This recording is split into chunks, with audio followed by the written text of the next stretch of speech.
This is Liberty. Thanks for listening to LOP Radio, everybody. I appreciate you showing up. Our topic this evening is reverse speech, and our guest is the discoverer of this occurrence, David Oates. He's written several books on the subject, operates the website reversespeech.com, and does training in many different fields for which this technology is applicable. The link to David's website can also be found on the show thread on lunaticoutpost.com. Now, my personal take on this is to keep an open mind and research the technology for myself. There's no greater proof for an individual one way or the other than testing something personally and weighing the results for themselves. The far-reaching effects of this discovery, which you can test for yourself, has the potential to turn the world of deception and conspiracy on its head and make those tools obsolete. Since all conspiracies boil down to backroom deals made in secret and the truth being withheld from the public at large, I think a modern technical lie detector is likely the most valuable tool a researcher can have in their toolbox.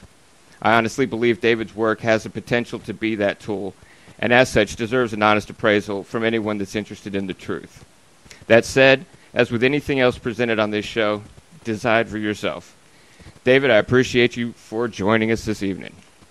Oh, you're very welcome. It's my great pleasure. I've been enjoying posting on your bulletin board the last week. So, yes. It was very interesting to see you on there. I thought I would definitely see if we could get you on here to discuss this, because this is something that I've been very interested in. I became aware of the idea in the 1980s when the subject of backwards masking became popular. Yeah. That's where I got started back in '83 with the whole thing of backward masking, satanic messages on rock and roll, sex, drugs, and all that type of stuff. So it kind of got me a little bit intrigued, and I started looking at some music, and then accidentally stumbled across it in human speech, and the rest is history. So, yeah. Absolutely, yeah. The first thing we did was break out the Led Zeppelin record and the record player and start playing stuff backwards with our fingers. And we were able to confirm that there were definitely places in songs that, when you played it backwards, intended or not intended, contained messages. Oh yeah. Well, Led Zeppelin was the first one I looked at. Stairway to Heaven. I'll never forget that. And I was pretty skeptical. So I'd heard stories. You play the record backwards, you hear these satanic messages, and I got out my Stairway to Heaven Led Zeppelin and ran it back and go, oh my God, I could hear it, and it was like a real wow moment. And I got out over the next a couple of months. I'd got out most of my cassettes and run them all backwards in my little Walkman that played in reverse, and was quite intrigued with what I was finding. So and I looked around for any information on the topic, and all I could find was a couple of books written by some fundamentalist Christians claiming that rock and roll was the devil's music and this was sourced as satanic, and so that didn't really help me much. And right. And then so I really started researching myself quite fervorously, looking for some answers as to what was causing it. The whole thing had me intrigued. I've been involved in audio all my life. I'm a ham radio operator, so I'm used to listening to faint signals amongst the noise, and my ears are pretty sharp, I think, and I just started researching. Of course, once I found it in speech, it's a whole new ball game. It's a bit of an interesting hobby to find satanic messages in rock and roll, but when you start running speech in reverse and you start hearing things like what they did yesterday or the day before, or if they're telling a lie forward, you'll get the truth backwards, and this was just an incredible thing to me. And I wrote my first book on the topic in '87 when I introduced the theory of reverse speech, and I've been traveling the world teaching and lecturing and doing radio and TV, and here I am 30 years later. So that's basically the story. Yeah, that was interesting. I was researching for the interview. I was taking a look at your website, and I thought it was interesting what you've done. I'm a musician and have been for over 25 years, so I've got a trained ear to discern, certain sounds and nuances in sounds. Right. I understand that a researcher that's new to this field, without that type of background, would probably have a harder time getting started. Do you teach this technology on your website? You have information that people could look into on this? Oh yeah. There's a couple little courses to get you started. If you go to the product section of the website, there's the hobbyist course. It's a little home study course, 6 hours of audio that gives basic steps on how to learn. And you're right, you've got to have a good ear for it. It's actually, while I teach training classes, I did a class in London beginning of this year, and it's a very difficult skill to learn. You've got to train your ears to really tune into the sounds, and as the tapes are running backwards amongst the gibberish, every now and then you'll hear this really clear phrase pop out of the gibberish, and your ears have got to be tuned right to get that, as you know, because you've got the musical background, you've got the ears for that. I've got the ham radio background, so I already had the ears for it, So, but yeah, we've just got a whole bunch of students in England getting started, so that's all very exciting. So, I did a class in America a couple of years ago. I'm probably going to do another one next year, I think, in the States. So yeah, I travel around teaching and lecturing. So. Excellent. Yeah, and that information on the different courses and things of that nature can be found on your website, reversespeech.com. Yep, all on the website. Uh-huh. Now, in your time doing this, it seems like you've gotten into a little bit of trouble dealing with some of the more sensitive topics. I was researching this, listening to another interview, and and looking at your website, there are some references to that. I'm curious. You did a reverse that had such impact that you were literally contacted by military people regarding the reversal, and they were not happy with you, I think. No, not at all. Actually, I've gotten in a lot of trouble over the years. I think you talk about the Simone reversal. That's Operation Desert Shield before Operation Desert Storm started. I'd been contacted by a chap in Washington, chap name of CB Scott Jones, who's very well connected, and he was setting up a series of lectures for me to the FBI and naval intelligence and a few other agencies. And at the time all of this was going on, I was in contact with several high-ranking officials in Washington, getting all these lectures set up, and I was also doing reversals on Operation Desert Shield, and I found several interesting reversals on George Bush. Let's play one of the let's play a easy one to start off with. So here's George Bush talking about going into the Gulf. I think things are moving in the right direction, and we're pleased so far with the solidarity, cohesiveness of the economic actions that have been taken. Yeah, this one's fairly tame. It simply says, "Sent the Seahawk up." Sent the Seahawk up. And again. Sent the Seahawk up. And I just later discovered the Seahawk was an attack helicopter on aircraft carriers. But the one that got me into trouble was one word I kept on hearing over and over again on Bush, Baker, and Cheney. Baker, Secretary of State Baker, and also Defense Secretary Dick Cheney, and that was the word Simone. So we'll play one instance of this. Here's George Bush. But we must recognize that Iraq may not stop using force to advance its ambitions. Iraq has massed an enormous war machine on the Saudi border. And this one says Simone, Simone in the sands. Simone in the sands. And again. Simone in the sands. So anyway, I contacted Scott Jones and I talked to him about this word Simone. I didn't know what it meant because I'd found it at least a half a dozen times.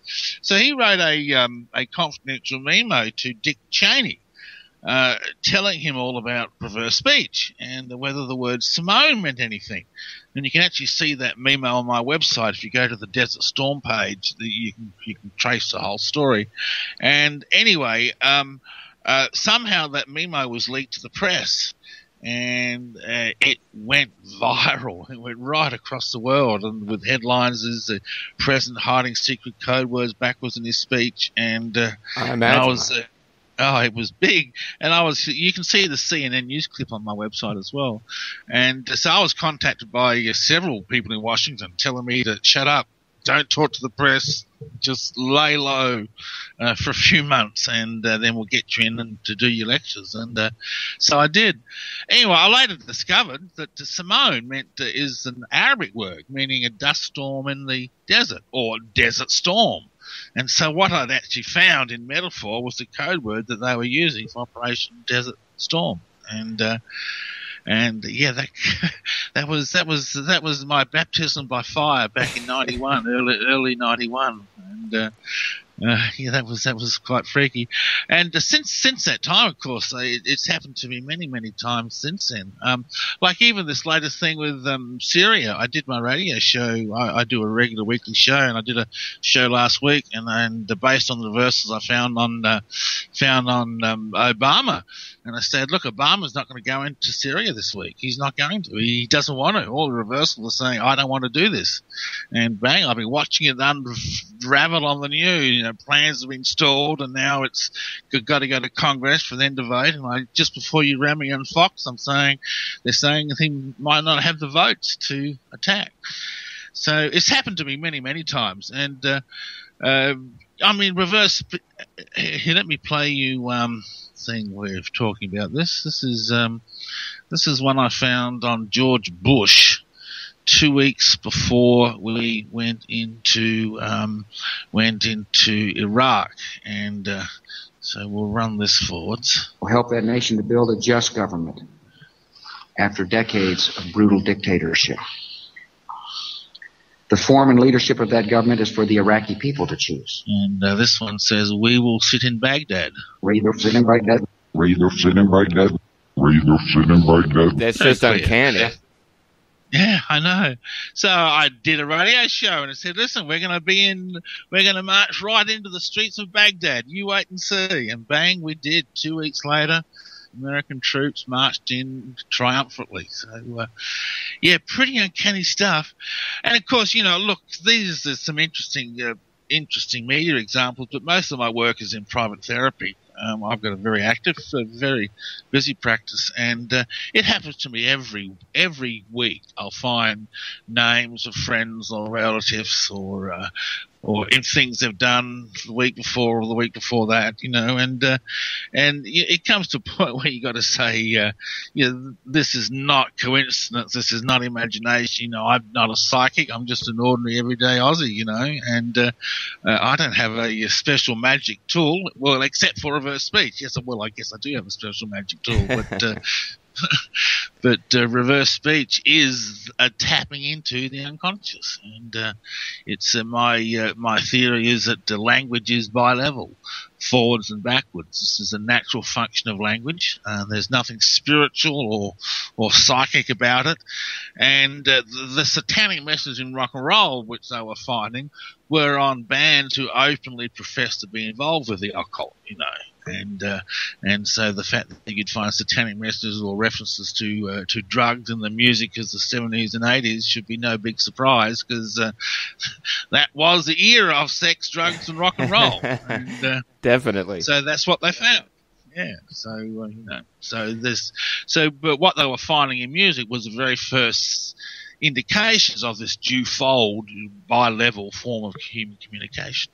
I think that makes sense. Absolutely. I think it's important to ponder this. It's the implications of this. I mean, I personally made a conscious decision at one point in my life to stop lying and to stop, buying into that. I was using so much mental process trying to keep up with lies here and lies there, and getting caught with stuff, and really just poisoning relationships that I was in.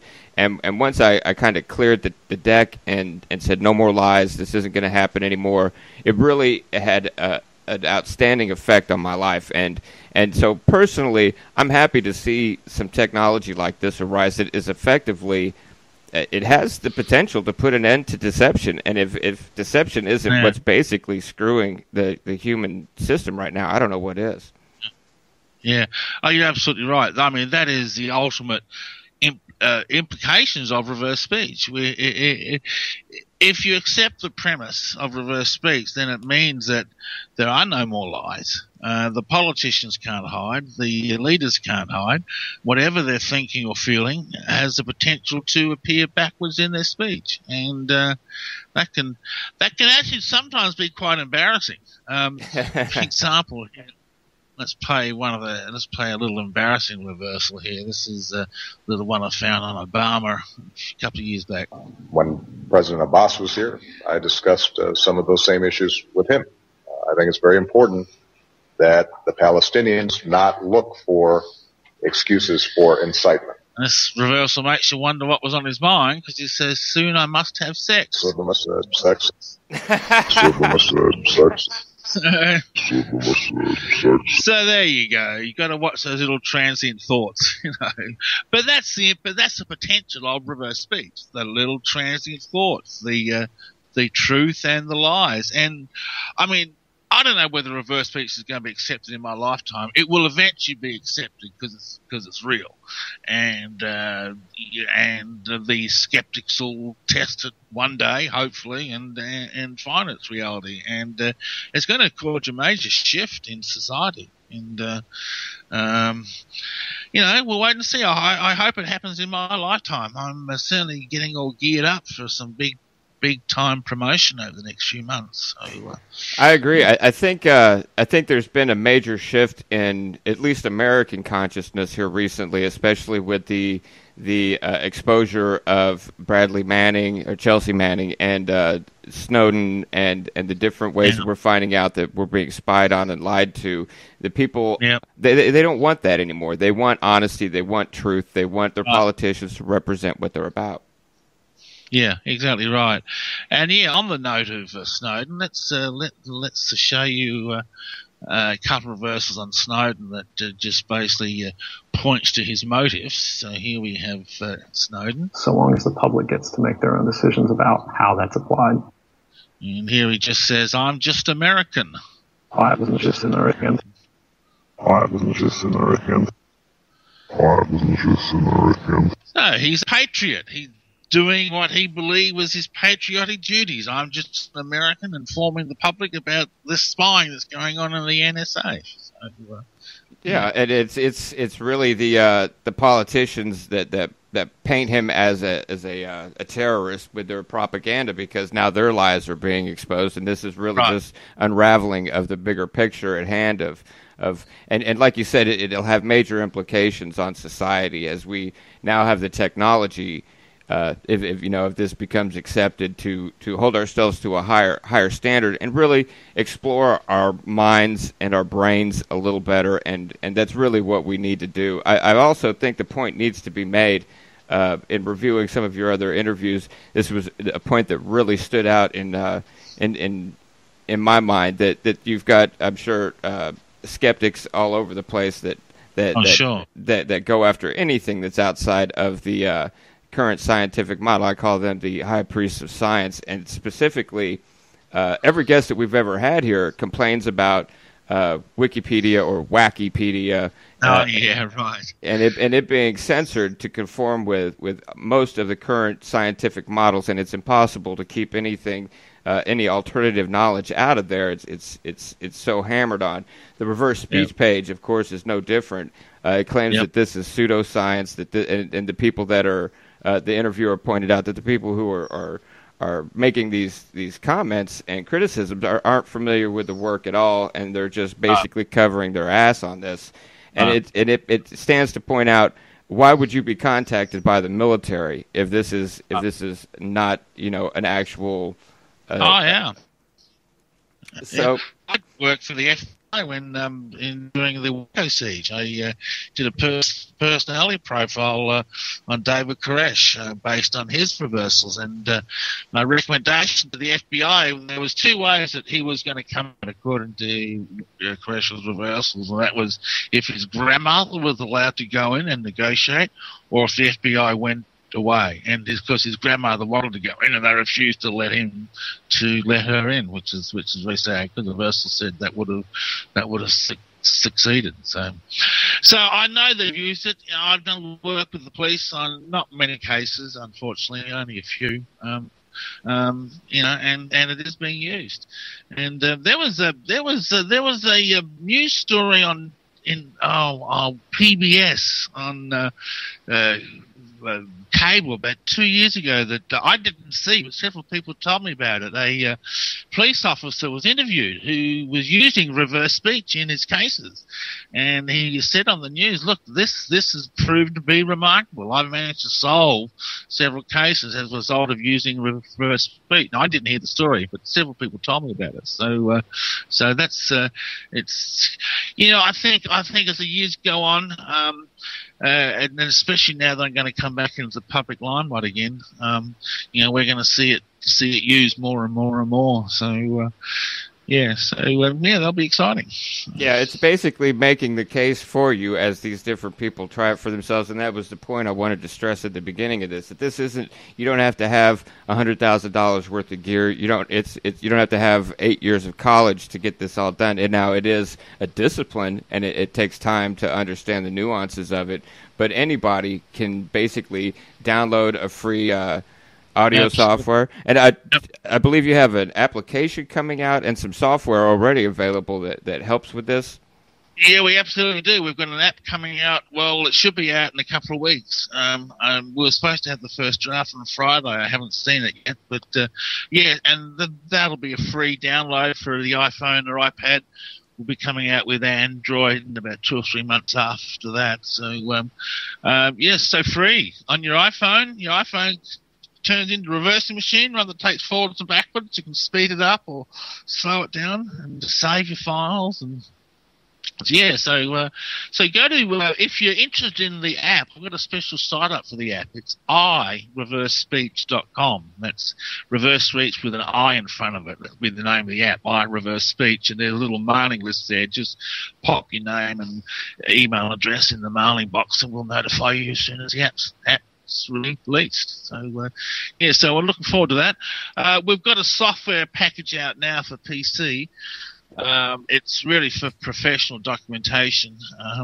Probably the hobbyists. I don't know whether the hobbyists. The hobbyists would get some good use out of it, but it's really designed for the professional analyst. It does transcripts and bookmarks and automatically puts the reverse speech into a presentation format, and this is a full editing software program too. So that's available on the website. But yeah, the app's the real thing you want. So just a couple of weeks that'll be out. So that's a very exciting step forward. That'll be excellent. Yep, and there's lots of. I think Audacity's free, if I remember correctly, isn't Audacity? There's a lot of software Goldwave also runs forwards and backwards, so there's lots of them out there, nice and cheap.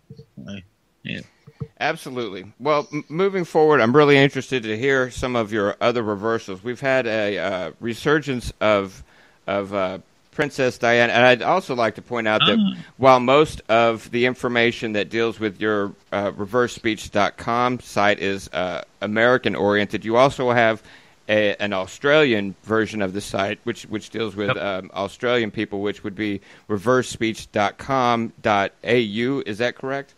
Yep, that's correct. reversespeech.com.au. Got reversals on our various prime ministers. Actually, we've got an election here this weekend coming, and I've got some reversals on our prime minister I have to get up. I'll be hopefully uploading them in a couple of days. So if there's any Aussies listening, you can go and check the .com.au site. And hopefully we'll be getting a .co.uk site up pretty soon. That's the next one on the planning board. So, but yeah, I tend to mainly use American examples because most of my media is in America, and let's face it, American politicians are known all over the world, and it's just the way I go. So, but Princess Di, I got a few reversals on Princess Di. She's back in the news again now, of course. A member of the military has claimed that it was a military hit, and Scotland Yard is taking it seriously, and they're investigating it. So let's play a couple of. So that's what you want, a couple on Di and the Queen. Yes, please. Yes. All right, so let's start off with, we'll just couple on Di first. Yeah. Now, this is from her interview she did where she bared her soul, and she also revealed the contents of a letter which she wrote believing that Prince Charles was going to have her killed in a car accident. So here's the forwards. Maybe I was the first person ever to be in this family who ever had a depression or was ever openly tearful. And obviously that was daunting, because if you've never seen it before, how do you support it? And this one is, and he's so angry. Oops. And he's so angry, sorry. I mean, he's so angry.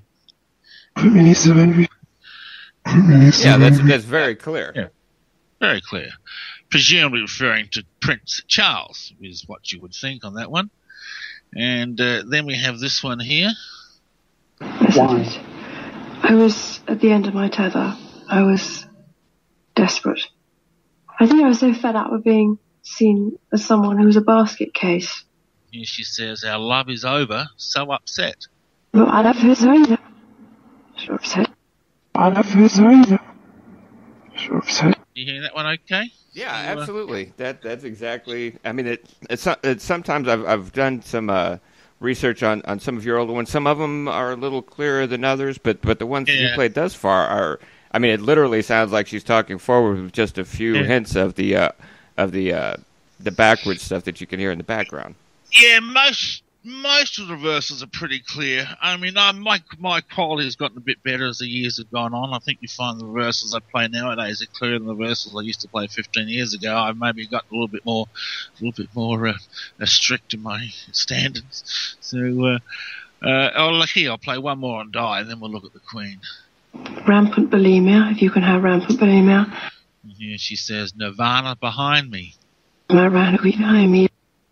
And again. behind me. So her Nirvana, her wonderful fairy tale life is no longer hers. So. Yeah, I definitely heard that. Oh, now this one on the Queen.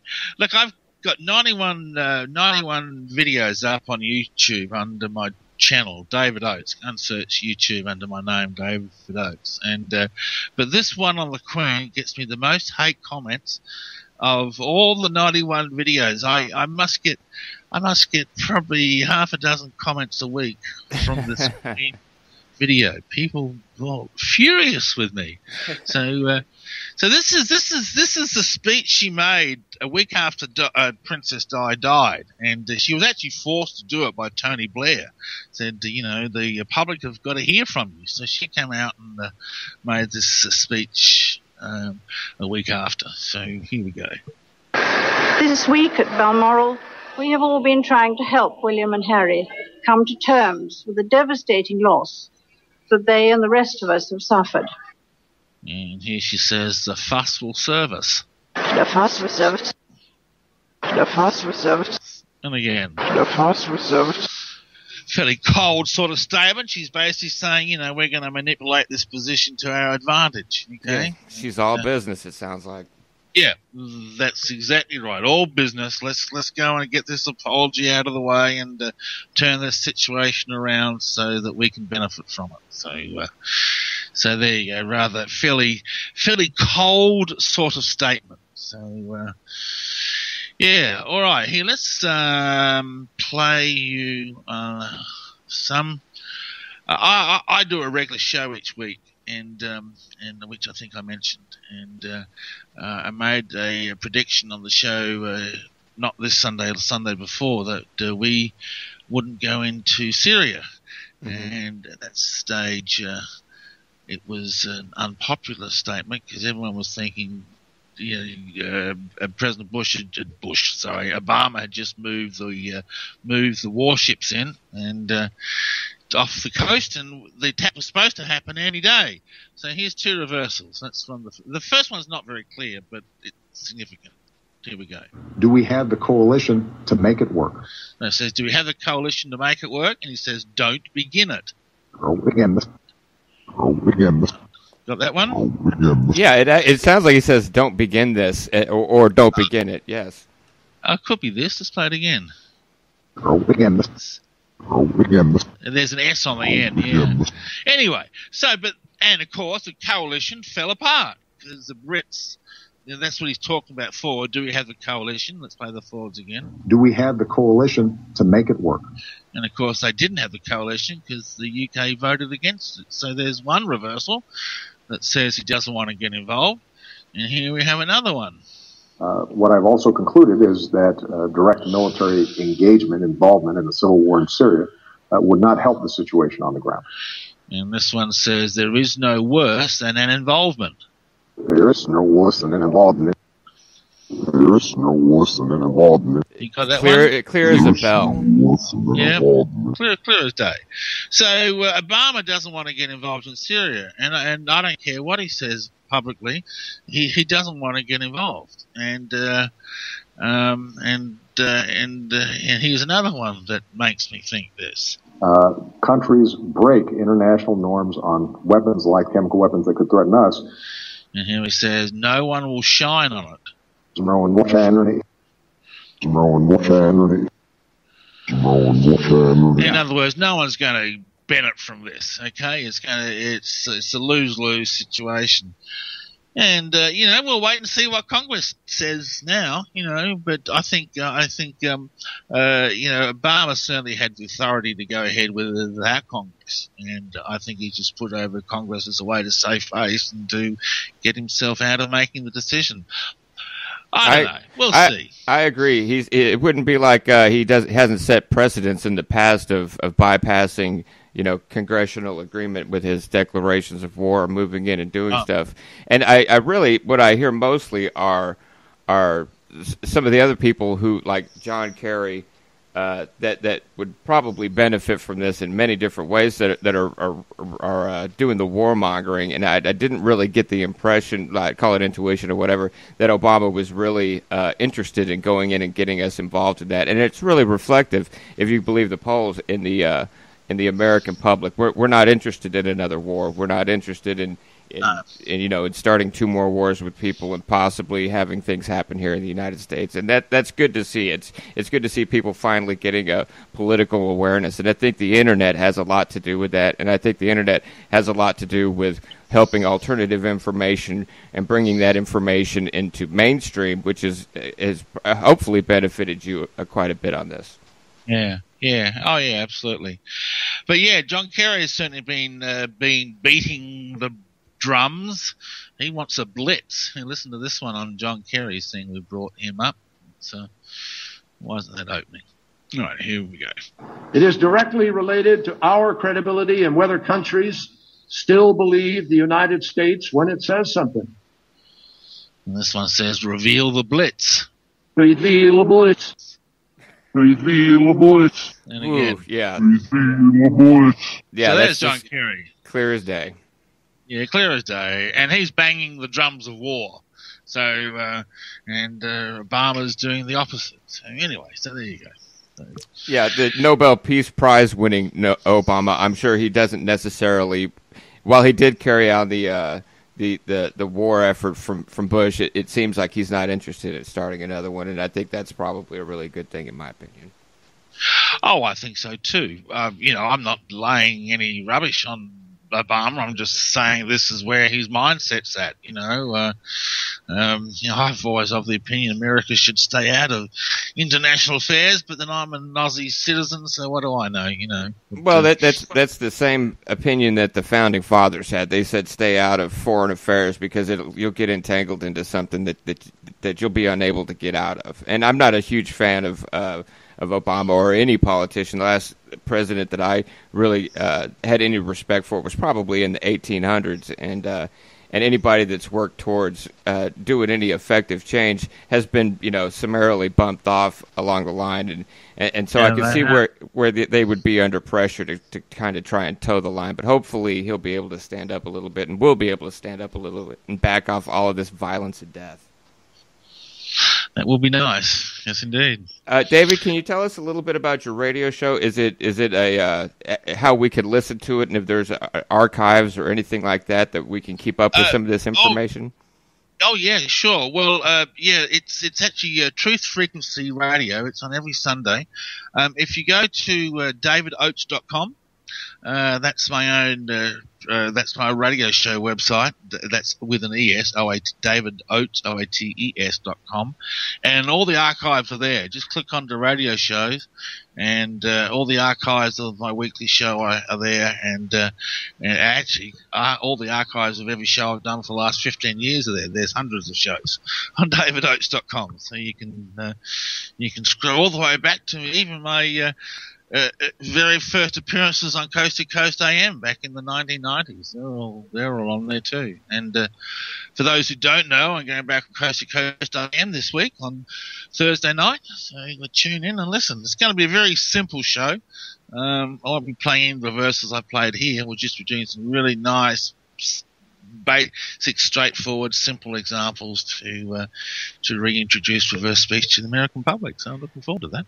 Absolutely. That was actually where I first became aware of you, probably in the late 90s at some point, was on Coast to Coast. And it got me started on the path. And, of course, I've had it in the back of my mind and moved on and got involved in work and other things that like people will do. And it occurred to me probably several years after that I hadn't heard from you anymore. And I thought that was a little bit odd because, like I said, I'm really thinking that this is a technology that could help move, our humanity forward. And then recently, just very recently, I spoke with a friend of mine, and she explained that there was some problems that came about through some of your reversals. And I'm curious if you could comment on that situation. Without getting myself into trouble? Well, if you're going to get in trouble, don't worry about it. I was just curious about it.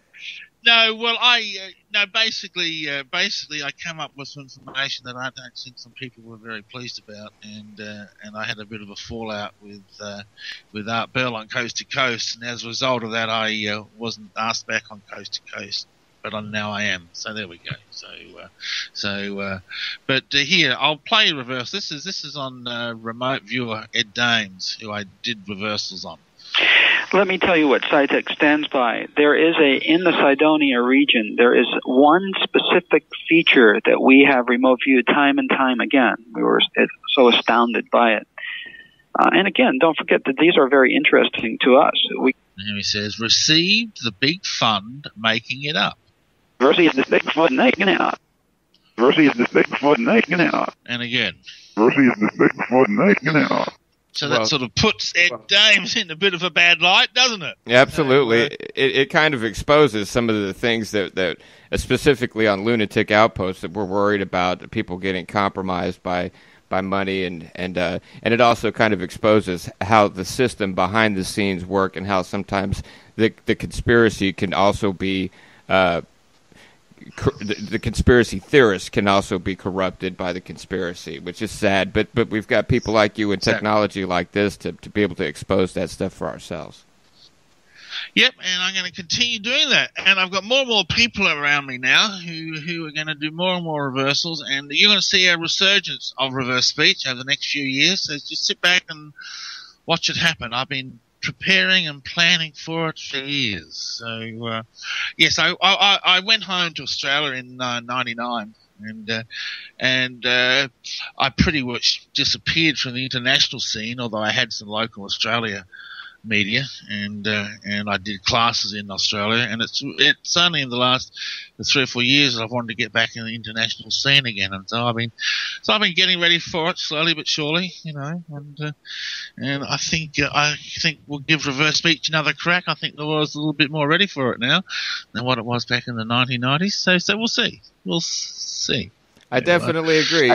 I think that alternative media has also gotten, with the help of internet, we've gotten a better foothold in society and been able to dispel a lot of the myths and a lot of the rhetoric that's been put out on us and kind of make us look like tinfoil, wackos, when in fact most of the stuff that we're talking about it's come to light that it's really, we may be fringe, but we're fringe news reporters, and this is the news that the mainstream media isn't interested in reporting because unfortunately they've been co-opted by corporations, and society is becoming more aware of that.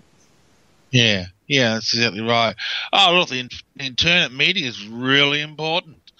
I mean, mainstream society is so regimented and rigid as to what you're allowed to see and cannot see, and the most of the great. Well, look, let's face it.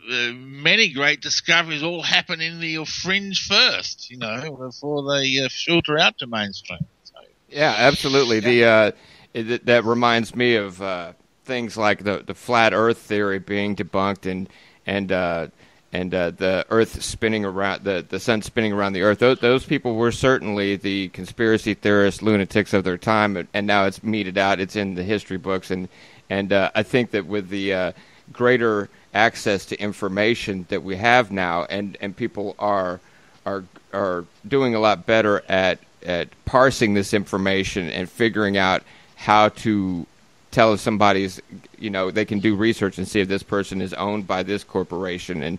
And the recent research that they did, I think it was the Federal Institute of Technology, did a study and found that out of the 46,000 or something corporations that are in the world, that it boils down to like 1,300 that are controlled by board members that are kind of webbed into these different corporations. And when you go a level deeper into the rabbit hole, that there's actually 100 and some change corporations and board members that are influencing all these companies globally, worldwide, and it's and when we have honest, good sources of information like that are available, then that helps dispel the rumors and the propaganda that we're just fringe, lunatics, and that we should be ignored. So yeah, it seems, and I'm really happy to see that you're back on the scene and that this is getting.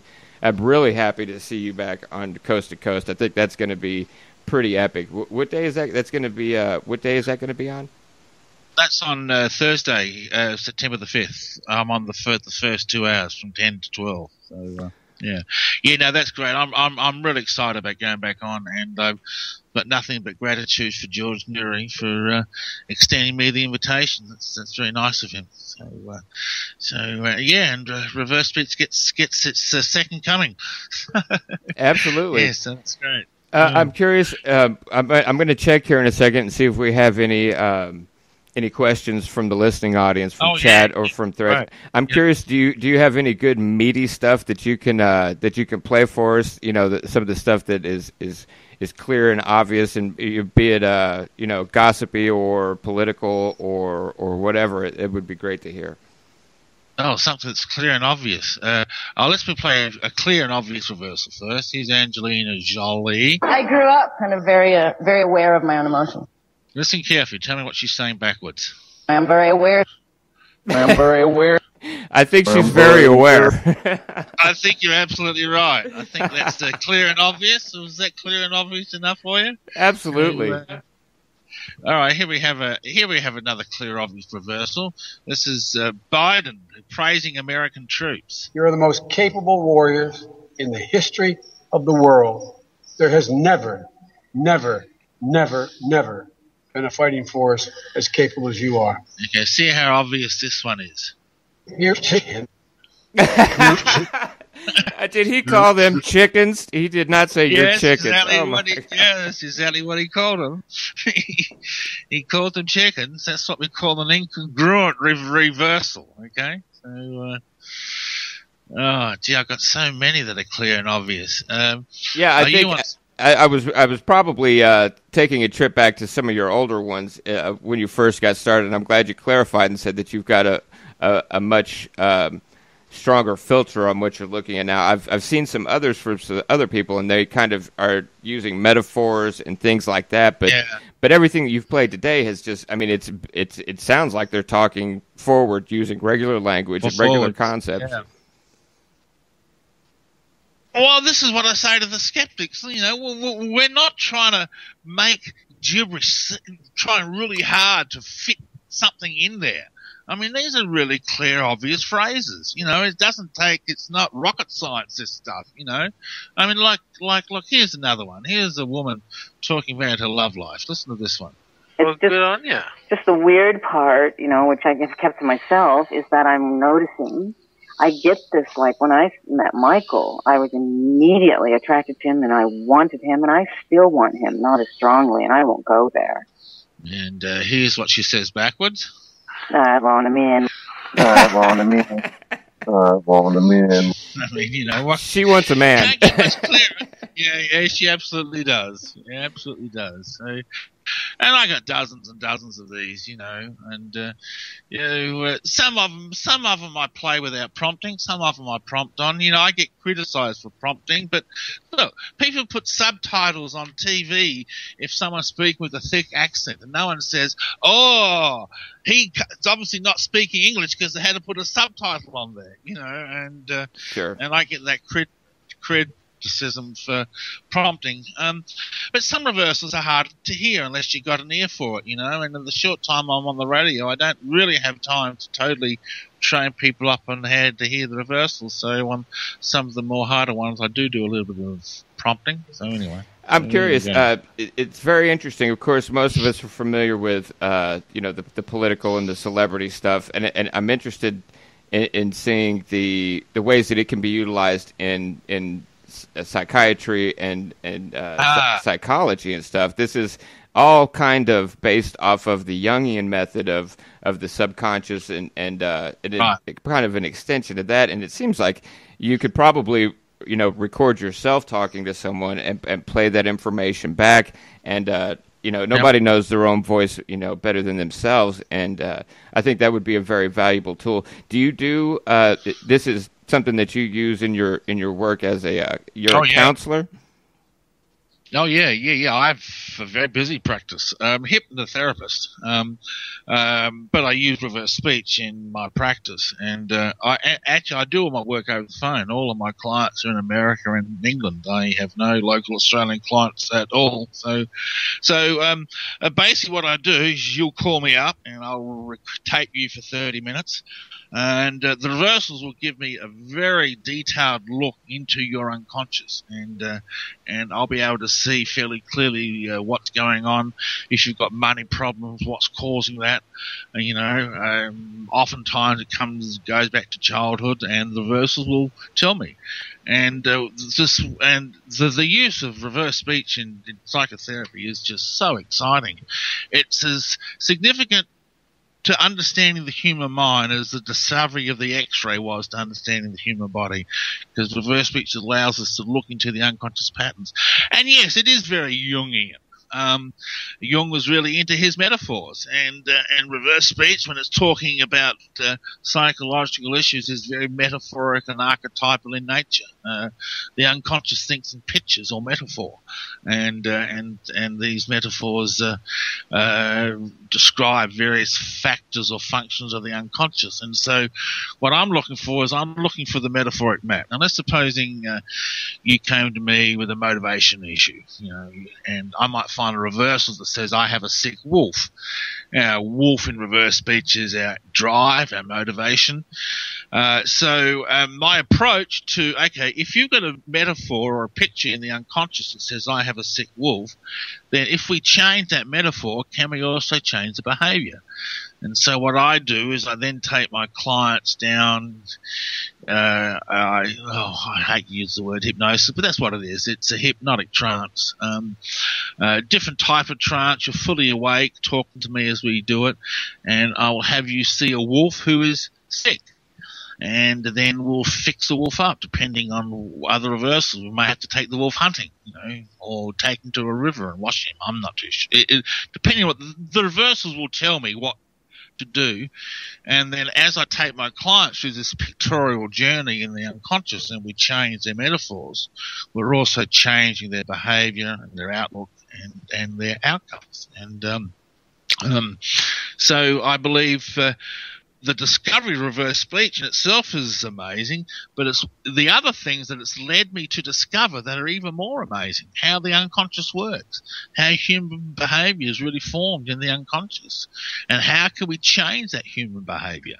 And they're the issues that I work on in my practice, which is really exciting stuff.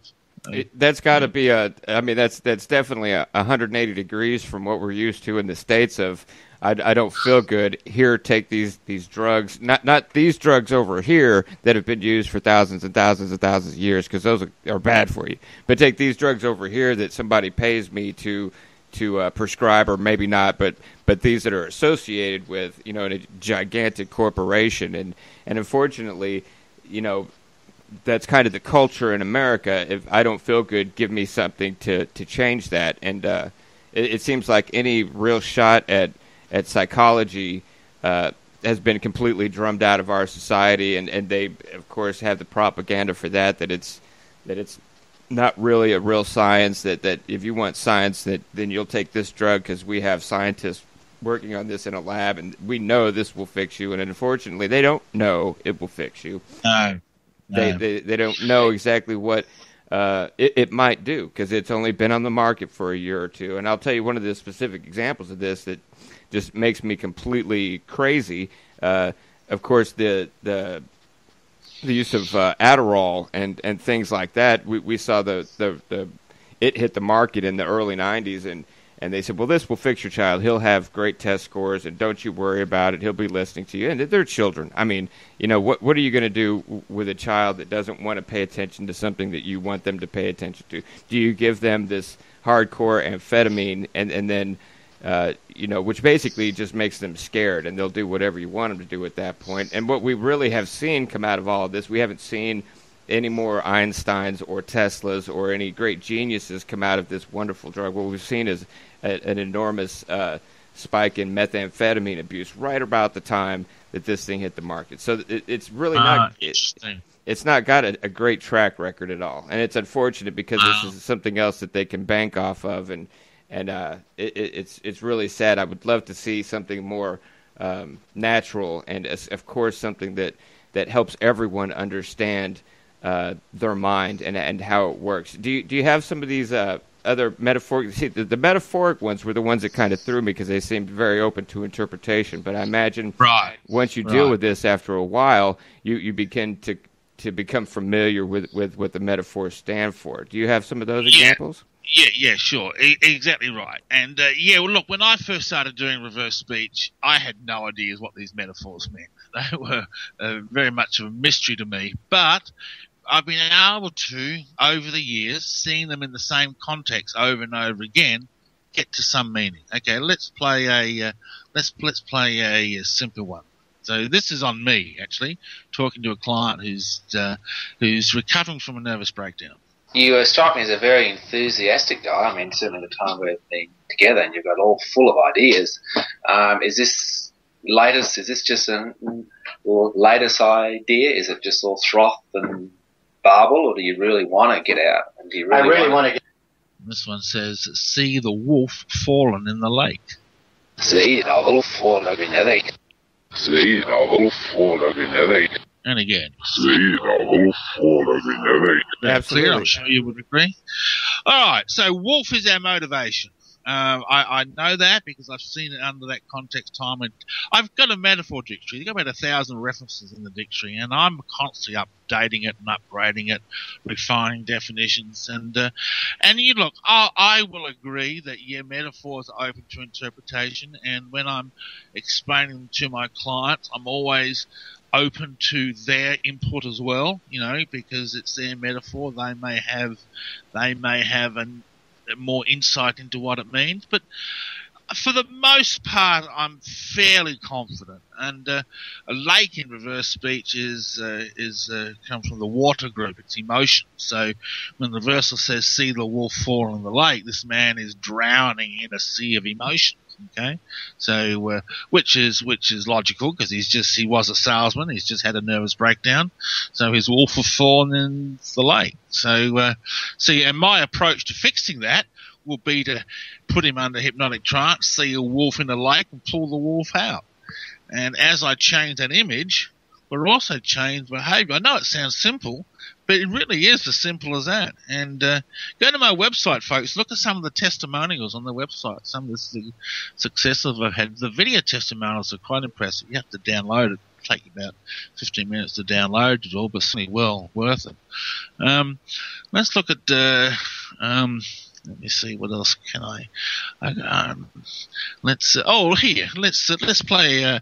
This is a metaphor that I've actually been following myself in the last 2 or 3 years. This is from a discussion we had recently about how to get reverse speech known.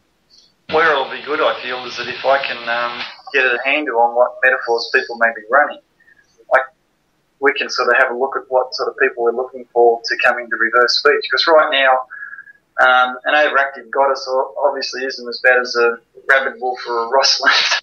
And this one says, ships serve you when you make this wharf. Ships serve you when you make this wharf. Ships serve you when you make this wharf. Ships serve you when you make this wharf. Okay, so that comes from, sometimes we are referred to as ships in reverse speech. We are the ships sailing the oceans of life. And so what this reverse is basically saying is when you make the structure, the people will come. Or build it and they will come. So that's what I've been doing the last 2 or 3 years, building a nice structure for them to come. So that's interesting. I find it. Of course, we're referred to as vessels in the early Renaissance, the maritime and everything like that. They began to refer to humans as vessels in the sea of life and things like that. Yep. So you're finding that across different people that there are, because the wolf thing just blew my mind. Because I heard it in both references. You're finding that these are different metaphoric references in different people, and they're not in contact with each other, almost like there is some kind of another reference to a collective unconscious where this information is staged. Absolutely. It's all in the collective unconscious. I teach that in my classes. And for those who are unfamiliar with the concept of a collective unconscious, it was first postulated by Carl Jung. And he claimed that at the base level of consciousness there is this storehouse of all knowledge, and we are all connected individually through this common collective unconscious. And yes, and this is where the metaphors are residing, in the unconscious. And they are I believe they are universal in their meaning. They mean the same thing from person to person. Now, just because I don't have the meaning refined totally yet for one reversal doesn't negate the fact that it's universal, and you're using it, and your next door neighbour's using it, and the person across the street's using it, because we are all connected to this one overall collective unconscious. And at the deepest levels of reverse speech, that's what reverse speech is tapping into. So reverse speech is coming on many different levels. On one level, it's conscious. If we're lying fools, we get the truth back. We started the show by playing a few of those. Then at the deeper level, it's coming down into the subconscious. It'll give reasons for physical disease. It'll give instructions for help. And at the deepest levels of all, it's coming from the collective unconscious, and that's where you get these metaphors. So here, let's play you a complicated metaphor. This is on Martin Luther King. I want to say tonight that I, too, am happy that I didn't sneeze, because if I had sneezed, I wouldn't have been around here in 1960, when students all over the South started sitting in at lunch counters. And I knew that as they were sitting in, they were really standing up for the best in the American dream, and taking the whole nation back to those great wells of democracy, which were dug deep by the founding fathers in the Declaration of Independence and the Constitution. So there we go. That's Martin Luther King. Okay, complicated metaphor. This takes a little bit more than a cursory knowledge to interpret. It says, "We're told this garden must see more Armageddon." So here we go. Therefore, the sadness in more Armageddon. Wow. Therefore, the sadness in more Armageddon. Hear that one there? I do. Therefore, the sadness in more Armageddon. Yeah, that's so clear. Basically what he's clear as day. Yeah. So basically, what he's saying is he's comparing America to the garden, and more Armageddon. We're going to see more strife. There's going to be more racial turmoil before we reach that place where we can say we're in the garden. Yeah. Okay, so we've got a comment from a listener that these are archetypal images, and when the images are woven together, that's where we get our myths from, and that's probably Absolutely. Where a lot of the myth information came from is dwelling in the back of our subconscious. Yeah, I absolutely agree with that. Yep. definitely so. Yep. We learn through mythology. The unconscious thinks through myth. We tell our children stories, you know. Some of the great spiritual teachers teach in parables because that's how the deep unconscious processes its information, is through metaphor and parables and stories. You know. So they say a picture's worth 1,000 words. It's true. It really is. Absolutely. Yeah. So pretty powerful stuff. All right, do you want to hear some more metaphors? I absolutely do. Thank you very much. Oh, you're welcome. I've got hundreds of them. All right, here's one here. This is a lady who's commenting on. This is a question after one of my lectures, and I just made a statement that reverse speech can tap into that divine energy inside of us. So this is her comment. I feel it's all very possible. And I think one of the things when you're talking about Christ helping people, he also said that we all have the capability to do greater things than these will ye also do. And this one says, we cast Satan out of heaven. We cast Satan out of heaven. We cast Satan out of heaven. We cast Satan out of heaven. So there we go. There's another metaphor. Well, of course, it goes back to the mythology of Satan, the brightest of all of God's angels, known as Lucifer, was cast out of heaven. Now, obviously, I think that's a metaphor or a mythological story, and it exists in the unconscious as a myth. And we cast Satan out of heaven. Heaven being the deepest part of the mind. Satan is a metaphor for anger, frustration, spiritual loneliness, and longing. And so if we cast Satan out of heaven or get rid of that anger, that doubt, that frustration from the deepest part of the mind, then we can really tap into the great power inside of us. Yeah, actually, Satan, it's the definition, if from the research I've done, that the literal definition of Satan is the adversary. So if you talk about removing the adversary, of course, that's going to make someone feel more harmonious and in tune with themselves. Do you find that people are using specific mythology or specific subject matter that they're familiar with? For instance, the last one was based in Christianity. Possibly someone that is a Muslim might use a Muslim translation, or a historic if they're a historian. Yeah. You're absolutely right. Some metaphors are culturally based. I've got several clients who are Indian, and I'm finding metaphors on them like Shiva and Krishna. Okay, so they're so in Western culture you might find Jesus, whereas in Eastern culture you might find Shiva or Krishna. So yes, I am finding that. And let me see if I've got any of those ones here. You know what? I can't see any Shiva or Krishna metaphors. Sorry, I can't play you any of those. Yeah, I should keep some of those. I should put them aside. We've got a question from the chat. If you've got just a second on this. Yeah, sure. You mentioned that you've got a growing list of these different memes and metaphors that you're compiling. I'm curious, is it publicly available, or is this something that you work on based on your practice? Oh, no, just go to my website, the Reverse Speech Metaphor Dictionary. You can get it from the product section of the website, along with all of my other books, too. Okay, so that's the reversespeech.com, and then under products we can find the catalog. Yes. Yeah. Yep. Excellent. Yep, and I always email the latest version. Update it. Like it's always open on my computer. And I'm always updating it. So, yeah. So there we go. All right. Look, talking about heaven. Let's play. This is a really cool reversal that uses the metaphor heaven. And this is me on a radio show. So listen to the forwards first off.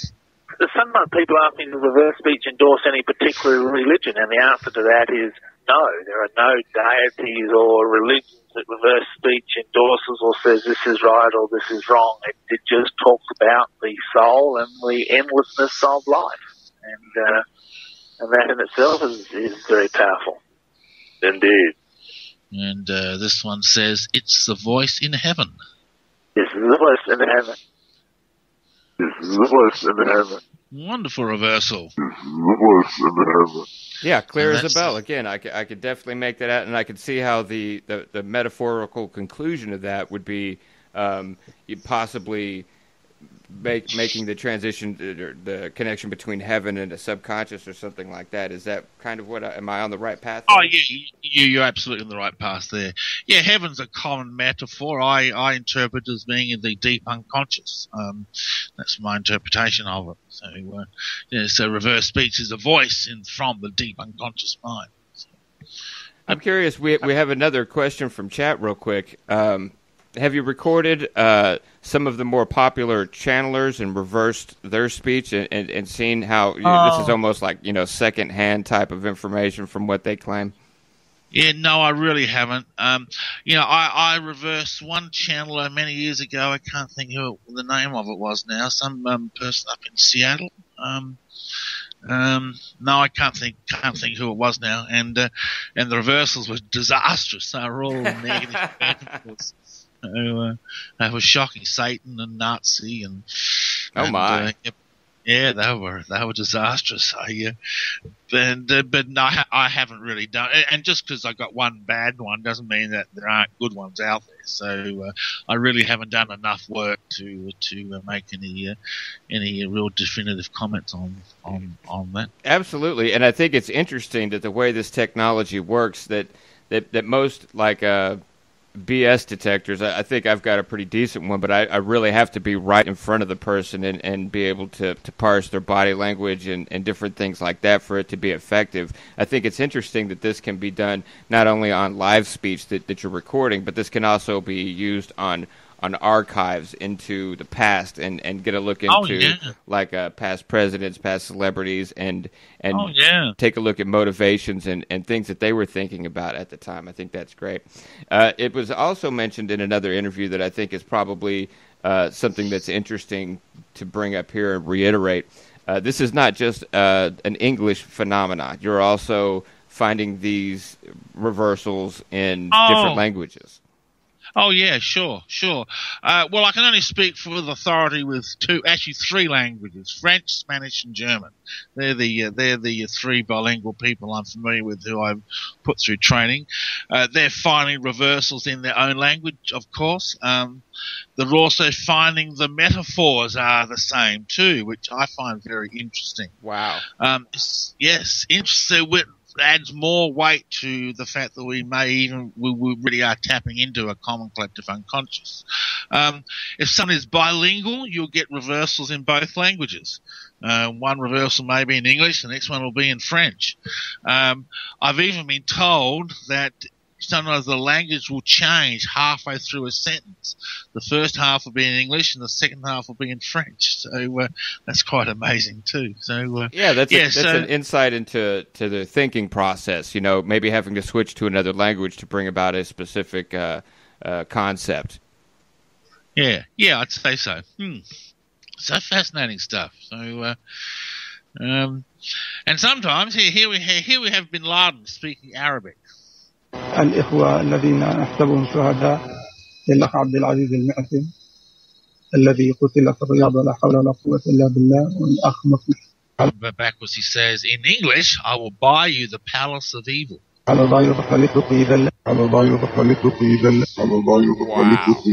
Yeah, that's clear as day again, and that's obvious that since he's an English speaker and an Arabic speaker, that very revealing. Yeah, I'm curious. Have you done any research on the way babies communicate? Because I remember a long time ago there was a story that made the rounds of there was a fire somewhere, and I'll probably mess most of the details up on this, but I could get the basic intent of it. There was a fire in a house, and the baby just was running gibberish forward, and then some reporter, or it may have even been you, if this was you, you'll have to correct me on this, they ran the baby's speech backwards, and it said fire, mommy's in a fire, or something like that, and you can hear no, that wasn't me. No, that's not mine, but no, that's not one that I found. Oh, well, nice to know someone else is doing children's reversals. Yeah, children's reversals are great. the way I first came across it was, I wrote the theory of reverse speech in April '87, and then in July '87 I became the father of twin girls, and so I had a whole brand new research project on my hands. Congratulations! Yeah, thank you. Of course, they're getting old now. They're 26. They've got kids of their own now. Oh, sorry. Yeah, that's all right. 87, mate. So, so the moment they came from the hospital, I started taping them. And for the first 4 months of age, I found just gibberish forwards and gibberish backwards. And here we have the first example of an intelligent sound. So here's the forwards.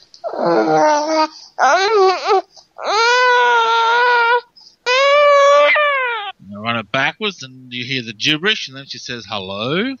Oh. You hear that there? Yeah, I did. Yeah, I'll do it again. So there you go. That's a pretty cute one. And, I got lots of them. It was interesting. As I used to spin records as a DJ too, and there's a special phenomena when you've got two records that are, that you're playing, and when they finally hit exactly in sync, it's almost like a moment of clarity between the two, and your mind automatically can tell when the beats are completely in sync.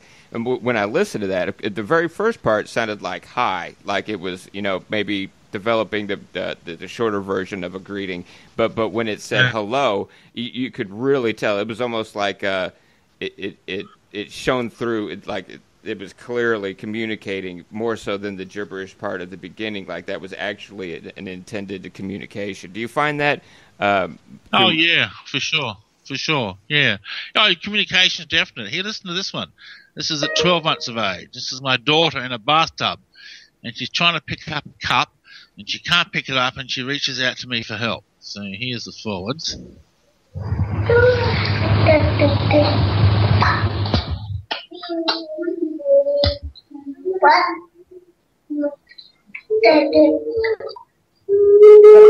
This one says, David, help me. Here we go.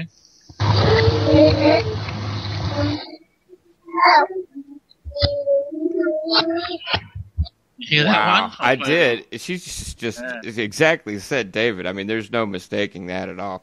We've got another question from the chat real quick. In your research, do you find specific metaphors, like, for instance, from the politicians or maybe the power elite that we don't trust, that might be up to nefarious ends? Do you find that they have specific metaphors for what they're up to that might be just a little bit different than other people? Like, is there an axe or a dragon or something that circulates in those specific circles? Well, Nazi is a common metaphor in political circles. For example, I'll find Nazi quite a lot on American politicians, which is scary. Yeah. And here we have Obama talking about how he got Osama bin Laden, and as soon as I can see it, here it is. Okay, so here's the forwards. Over the years, I've repeatedly made clear that we would take action within Pakistan if we knew where bin Laden was. That is what we've done. But it's important to note that our counterterrorism cooperation with Pakistan helped lead us to bin Laden and the compound where he was hiding. Indeed, bin Laden had declared war against Pakistan as well and ordered attacks against the Pakistani people. And here he says, I was a Nazi cop. I was a Nazi cop. I was a Nazi cop. I was a Nazi cop. So there you go. There's the word Nazi. Yeah. Aggressive action. Forced his way into Pakistan. Didn't get clearance from the Pakistani government, and went and stormed the place and shot Osama bin Laden. Sounds like Nazi-like action to me. Yeah, it's kind of disturbing to hear that, but I think it probably also says volumes about how he feels about that. I mean, assuming that he detests Nazis, he might not have been happy with his own motivations in that move. Yeah. Anyway, there you go. So, So there, that answers that question. Let me play. I want to play a really good one on the kid. This is. I'm going to be playing this one on Coast to Coast, so you get advance warning. This is a great one. I love this example. This is a little slip of the tongue, and it's a young girl who's telling us about her schoolwork, and she's telling us all the subjects she's good at. And she's about to tell us a subject she's not good at, but she changes her mind and has a little slip of the tongue. Listen to this. I'm quite a good girl, and I'm quite good at maths and English, but I'm not. And science. Do you hear that? But I'm not. Yeah. Maths and English, but I'm not. Okay, and then she changes her mind. She's not going to tell us. Okay. And science, but. And then in that little slip of the tongue, she says this backwards. I'm not telling. I'm not telling. Clear as day. Clear as day. Yeah, there's no denying that. Yeah. And I've got so many examples of clear as day. Honestly, the Skeptics should just come and spend a day at my house, and go through my client files. My God, I mean, I average 20 tapes a week working with my clients, analyzing, which is a lot of work, believe me. And they're all on my computer.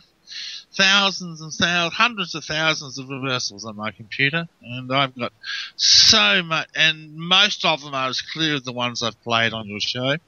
I've got so much evidence to back this up.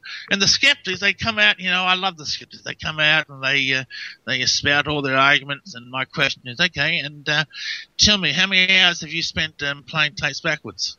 They say, none. Oh, how can you comment? How can you possibly make any intelligent comment if you haven't even studied the subject matter?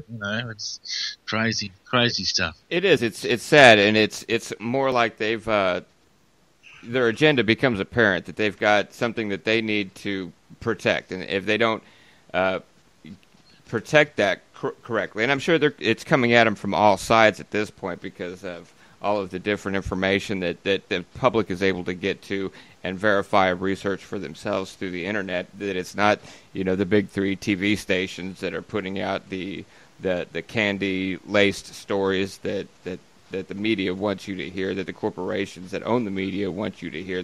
They're basically turned into a public relations mouthpiece for the government and for corporations. Yep. And they've got a lot invested in those systems, and they don't want to see it what they would probably consider attacked. And this is actually just information that we need to get out. And I imagine as liars, as probably most of them are, this is probably some of the most threatening technology that's available.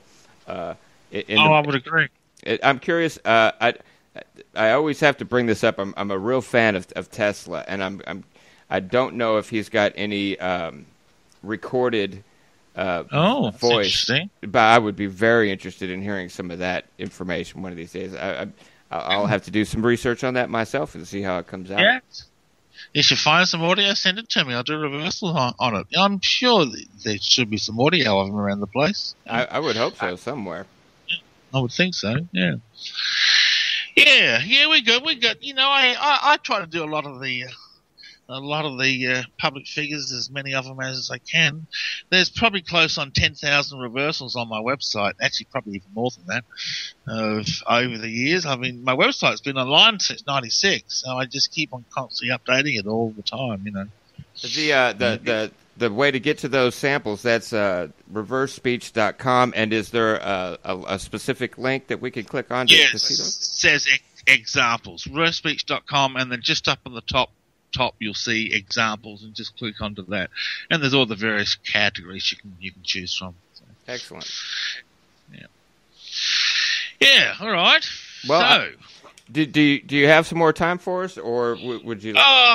You know what? I really got to get back to work. I've got tapes I got to get done. Let's pull out a couple more reversals for you, okay? Here we have one on Joe Biden talking about a talented daughter one of his friends has. And I presumptuously counted myself among them. All of a sudden found out when they had a talented daughter who was a good athlete, how ferociously supportive they became. And when he talked about the talented daughter, he says backwards, the lust that I handle. The lust that I handle. The lust that I handle. There you go. The lust that I handle. Oh, I guess he liked the talented daughter. Oh, that's not good. That's not good. No, that's not good at all. That's not good. Let me see. What else can I play you? Something to go out. Something to go out on. I'm just looking through. Oh, look. Let's. Look. Here's a funny one. Here's an evangelist. Great things for him, and I can do great things today, my friend. It just narrows itself down what he said to Simon Peter by the Sea of Galilee. Lovest thou me? And this one is, my advice is rancid. My advice is rancid. My advice is rancid. There you go. My advice is rancid. Yeah, that's not an event you need to go to for help. Yeah, that's another one that doesn't take a lot of discernment to figure out that's right on top right there. Well, I'll tell you what, David, I really appreciate you taking the time to talk with us and share your work with us. I'd like everyone to that's interested in this information to take a trip over to David Oates, that's OATES.com, to look at some more of David's work. We've also got reversespeech.com, and you can check the link for that in the show thread. And if you're interested in the Australian version of that, it's reversespeech.com.au. And it sounds like we'll be able to keep an eye out for a reversespeech.co.uk. Also, we would like to mention, if you could tell us the address again to get on the mailing list for the app that you've got coming out, that would be great. Yeah, ireversespeech.com. ireversespeech.com. So just go to that site and put your name on the mailing list, and as soon as it's out, we'll let you know. All right, and we can also hear you Thursday night on Coast to Coast, and I'm really excited to hear that interview too, and glad that you got back on there to get your message out, because I think it's a really important message, and I think it's definitely one whose time has come. I think American society, as well as the world, is ready for an epiphany like this, a technology that you can really decide what somebody's up to rather than having to, take them at their word. David, thank you very much for joining us, and I hope that you'll join us again. No worries. We'll speak to you soon. Okay. All right. Bye-bye.